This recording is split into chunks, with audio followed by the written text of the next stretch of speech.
कक्षा 6 विषय हिंदी इकाई 3 समझदार नन्ही। इस इकाई का प्रकार कहानी है।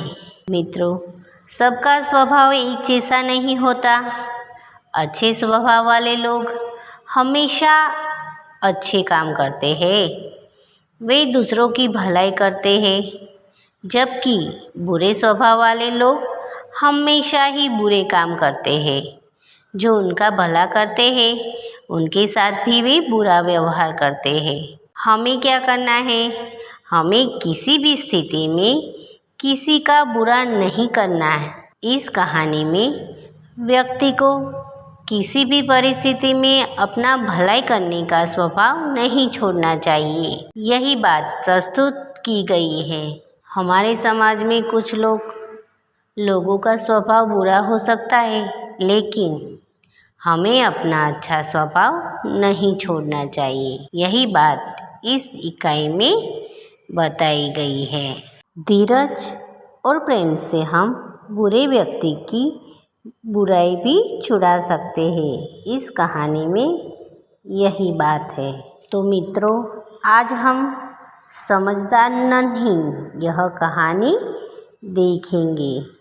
देखिए, नन्ही बतख तट पर आई तो उसने देखा कि एक बिच्छू दलदल में फंसा है। देखिए, नन्ही यहाँ पे एक बतख है, उसका नाम है, छोटी बतख है, उसका नाम नन्ही है। वह बतख तट पर आई। तट यानी किनारा। क्या होता है? नन्ही बतख किनारे पे आई तो उसने देखा कि एक बिच्छू दलदल में फंसा है। बिच्छू यानी जिसका डंक मारने वाला स्वभाव है, यानी कि डंक मारने वाला एक जंतु जिसे बिच्छू कहते हैं। हम गुजराती में जिसे बिच्छी कहते हैं, उसे हिंदी में बिच्छू कहते हैं। बिच्छू ने नन्ही से प्रार्थना की। प्रार्थना यानी विनती। बिच्छू ने क्या किया? नन्ही से प्रार्थना यानी कि विनती की, बहन मुझे बचा लो। नन्ही को उस पर दया आ गई। उसने बिच्छू को दलदल से उठाकर सूखे स्थान पर रख दिया। दलदल यानी जिसमें खड़े होने पर पाँव अंदर घुसता चला जाए, ऐसी गीली जमीन जिसे क्या कहते हैं? दलदल। तभी क्या होता है? नन्ही ने उस पर दया खाकर उसे दलदल से उठाकर सूखे स्थान पर रख दिया। बिच्छू को शैतानी सूझी। बिच्छू को क्या हुआ? शैतानी सूझी। शैतानी यानी शरारत। बिच्छू को शरारत सूझी। उसने नन्ही को डंक मार दिया। डंक यानी बिच्छू का जहरीला कांटा जो उसकी पूंछ में होता है। यहाँ पे बिच्छू ने क्या किया? नन्ही बतख को डंक मार दिया। नन्ही पीड़ा से तड़प उठी। तड़प यानी दर्द से छटपटाना। तभी क्या होता है? नन्ही पीड़ा से व्याकुल हो गई, यानी कि दर्द से छटपटा उठी। उसने बिच्छू से पूछा, क्यों भाई तुमने मुझे डंक क्यों मारा? वह जो बतख है वह बिच्छू से प्रश्न करते, क्यों भाई तुमने मुझे डंक क्यों मारा? बिच्छू कहता है, वह अपनी लापरवाही से बोला। लापरवाही यानी बेफिक्री। बिच्छू बेफिक्र होकर बोलने लगा, क्या करूं? डंक मारना मेरा स्वभाव है। स्वभाव यानी आदत, प्रकृति। बिच्छू की प्रकृति क्या है? डंक मारना। तो वह कहता है, मैं क्या करूं इसमें? डंक मारना ही मेरी आदत यानी कि प्रकृति है, मेरा स्वभाव है। नन्ही बोली, तुम यह गंदी आदत छोड़ दो, नहीं तो कोई मुसीबत में तुम्हारी रक्षा नहीं करेगा। मुसीबत यानी संकट। जब तुम पे कोई संकट आ पड़ेगा तब तुम्हारी रक्षा कोई नहीं करेगा, ऐसा नन्ही बिच्छू से कहती है। बिच्छू उसकी बात अनसुनी कर आगे बढ़ गया। यहाँ पे देखिए, अनसुनी करना यह मुहावरा है, यानी कि जिसका अर्थ है ध्यान न देना। अनसुनी करना यानी ध्यान न देना। बिच्छू क्या करता है, बतख की यानी कि नन्ही की बात अनसुनी कर आगे बढ़ जाता है। नन्ही अपनी माँ के पास नदी में चली गई। तब क्या होता है, नन्ही अपनी माँ के पास जल्दी से चली जाती है। माँ ने पूछा, नन्ही तुम कहाँ रह गई थी? तभी बतख की माँ उसे पूछती है कि नन्ही बेटी तुम कहाँ रह गई थी?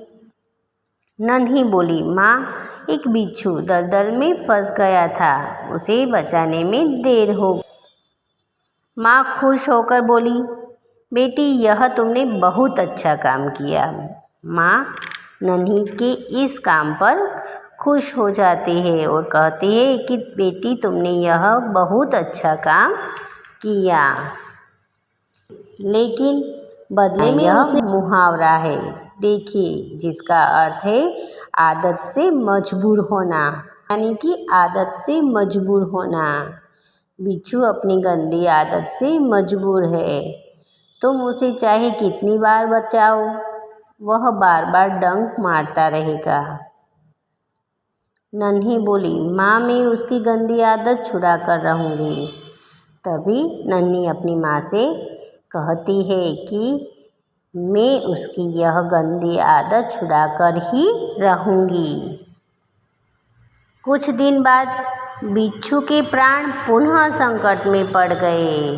कुछ दिन बाद क्या होता है कि बिच्छू के प्राण यानी जान, जिसे हम कहते हैं जीवन, यहाँ पे बिच्छू का जीवन पुनः એટલે કે बिच्छू के प्राण यानी कि बिच्छू का जीवन, जान फिर से संकट यानी कि मुसीबत में पड़ जाता है। इस बार वह पानी की धारा में जा गिर उतरने लगा। इस बार क्या होता है, वह पानी की धारा में, धारा यानी प्रवाह, बहाव, पानी का बहाव बहुत था, उसमें वह गिर पड़ा और डूबने उतरने लगा। मौत सामने देखकर बिच्छू को नन्ही की याद आ गई। तभी बिच्छू को नन्ही की याद आ जाती है। वह नन्ही को पुकारने लगा। नन्ही ने उसकी करुण पुकार सुन ली। यहाँ पे क्या होता है, करुण पुकार यानी करुण यानी कि उसकी बुलाने की आवाज़ नन्ही ने सुन ली। करुण यानी कि दुख भरी आवाज़, दर्द भरी आवाज़ नन्ही सुन लेती है। वह झटपट बिच्छू के पास आ गई। झटपट यानी बड़ी तेज़ी से। नन्ही क्या करती है, बड़ी तेज़ी से झटपट बिच्छू के पास आ जाती है। सहसा ही उसके मन में विचार आया। सहसा यानी एकाएक उसके मन में विचार आता है, अब मैं इस गंदे स्वभाव वाले बिच्छू को नहीं बचाऊंगी। तभी क्या होता है, एकाएक यहाँ पे नन्ही को मन में विचार आ जाता है कि अब मैं इस गंदे स्वभाव वाले बिच्छू को नहीं बचाऊंगी। बिच्छू गिड़गिड़ाने लगा। गिड़गिड़ाना यानी विनती करने लगा। बिच्छू यहाँ पे नन्ही से विनती करने लगा, बहन मुझ पर दया करो। नन्ही का मन डोल गया। मन डोलना यह मुहावरा है, जिसका अर्थ है विचार बदलना। तभी एकाएक नन्ही का मन डोलने लगता है, यानी कि उसका विचार बदलने लगता है। उसने सोचा, हो सकता है इसने अपनी गंदी आदत छोड़ दी हो। यहाँ पे नन्ही अपने मन से सोचती है कि हो सकता है कि बिच्छू ने अपनी गंदी आदत छोड़ दी हो। नन्ही ने बिच्छू को दोबारा जीवन दान दिया। दोबारा यानी दूसरी बार। नन्ही ने बिच्छू को दूसरी बार जीवन दान दिया यानी जीवन दान देना। यह मुहावरा है जिसका अर्थ है मरने से बचाना या नया जीवन देना। क्या होता है? नन्ही ने बिच्छू को नया जीवन दिया यानी कि मरने से दोबारा बचा लिया। बिच्छू अपने स्वभाव के अनुसार उसे डंक मारने के लिए आगे बढ़ा। तभी बिच्छू का जो स्वभाव है इसके कारण वह यानी कि इसके अनुसार यानी उसके मुताबिक वह डंक मारने के लिए आगे बढ़ा। नन्ही उसका इरादा समझ गई। इरादा यानी विचार। नन्ही तुरंत ही उसका विचार समझ गई। वह मुस्कुराकर बोली। तभी नन्ही को मुस्कुराहट से वह बोली, बिच्छू भाई ठिठक क्यों गए? ठिठक यानी रुकना, झिझकना, जिसे ठिठक कहते हैं।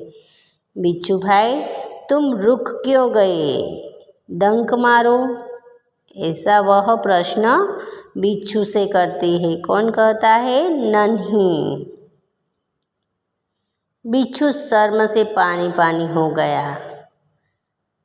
शर्म से पानी पानी होना यह मुहावरा है जिसका अर्थ है बहुत लज्जे। बिच्छू लज्जा से बहुत लज्जित होकर वह पानी पानी हो गया यानी गया। वह खिसिया कर बोला। खिसिया कर यानी शर्मिंदा होना यानी लज्जित होना। लज्जित होकर वह बोला, बहन एक बात बताओ, मैंने सदा तुम्हारे साथ विश्वासघात किया। विश्वासघात यानी धोखेबाजी। बिच्छू कहता है मैंने सदाबाजी की, फिर भी तुमने मेरे साथ भलाई ही की। ऐसा क्यों? भलाई यानी अच्छाई। नन्ही बोली, भलाई करना मेरा स्वभाव है। नन्ही कहती है, अच्छाई करना मेरा स्वभाव है। मैं तुमसे बदला लेने के लिए अपनी अच्छी आदत क्यों छोड़ दूँ? नन्ही तभी कहती है कि अच्छाई करना, भलाई करना ही मेरा स्वभाव है और मैं तुमसे बदला लेने के लिए मैं जो अपनी अच्छी आदत है वह भला क्यों छोड़ दूँ? मेरा काम बचाना है। मैं मुस्कुराती रहूँगी। तुम्हारा काम डंक मारना। रहो, देखती हूँ कौन जीतता है। यह अच्छी बात। नन्ही बिच्छू से करना अच्छा स्वभाव क्यों छोड़ दूँ? बिच्छू पछतावे से भर गया। पछतावा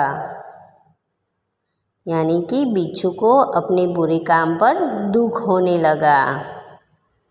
वह बोला, नन्ही बहन आज तुम जीत गई। मैं वचन देता हूँ कि अब मैं किसी निर्दोष जीव को डंक नहीं मारूंगा। वचन देना यानी यह मुहावरा है जिसका अर्थ है वादा करना। यहाँ पे बिच्छू नन्ही से वादा करता है यानी वचन देता है कि मैं किसी निर्दोष यानी बेकसूर को कभी डंक नहीं मारूंगा। अभी क्या होता है, नन्ही एकदम से खुश हो जाते हैं और वह नदी पर चल पड़ते हैं। माँ ने आज फिर पूछा, बेटी कहाँ देर कर दी? नन्ही ने पूरी घटना बता दी। माँ प्यार से बोली, प्यारी समझदार नन्ही, भले लोग अपनी बार बार की भलाई से इसी तरह बुरे लोगों को भला बनाने की राह दिखाते हैं। क्या कहते हैं माँ उसे? भले लोग अपनी बार बार की भलाई से इसी तरह बुरे लोगों को भला बनने की राह दिखाती है। राह यानी रास्ता, राह दिखाना यानी रास्ता दिखाना। नन्ही प्रसन्न होकर थिरकने लगी। प्रसन्न यानी खुश। अब क्या होता है, नन्ही तो एकदम से खुश होकर थिरकने लगी यानी खुशी से नाचने लगी। थिरकने लगना यह मुहावरा है जिसका अर्थ है खुशी से नाचना। यहाँ पे नन्ही प्रसन्न होकर खुश होकर लगती है और यहाँ पे हमारी यह कहानी पूरी होती है। तो मित्रों, समझदार नन्ही कहानी से हमें यह सीख मिलती है कि धीरज और प्रेम से हम बुरे व्यक्ति की बुराई भी छुड़ा सकते हैं। अब आपको क्या करना है, इस कहानी को पढ़ना है।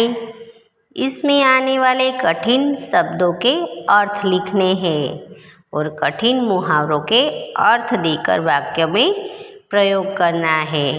ठीक है, तो इस वीडियो को आप बार बार देखते रहिए, लाइक कीजिए और सब्सक्राइब करना भूलिएगा मत। ठीक है, आगे हम भाग 2 में अभ्यास और स्वाध्याय देखेंगे।